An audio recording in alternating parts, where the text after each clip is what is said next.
Morning po mga asandal. Yan po ang aking ason si Brownie. Ayan po.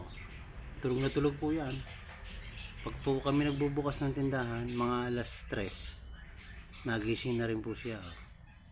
Ay puyat na puyat po yan. Kaya tulog na tulog po si Brownie. Tingnan naman po. Sarap ang tulog niya. Miski kulbitin mo pa yan. Ganyan-ganyan mo. Wala, hindi magigising. Para din palang tao yan. Sabi ng iba, nagmana daw sa may nag-aalaga sa amo. Lagi raw tulog. Pero hindi mo totoo. Tulog na tulog talaga.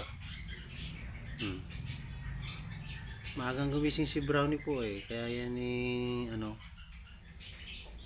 tingnan naman, tulog na tulog. Kahit hawakan nyo po, hindi po siya nangangagat. Napakabait ng aso yan. May mga kapatid po yung asong yan sa bunggo. Kaso lang maliliit sila. Ito malaki.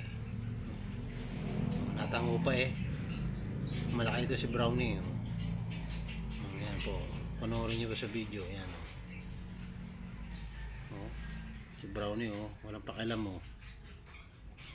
Hindi ito makakahagad ng tao magnanakaw. Tulog Tulog ng aking bantay sa bahay. Umaga kasi umaga yung nagising din para din tao. Brownie ayaw gumising si Brownie walang ka kurap mga sandal tulog. Salamat po at magandang umaga po sa inyo. Thank you po.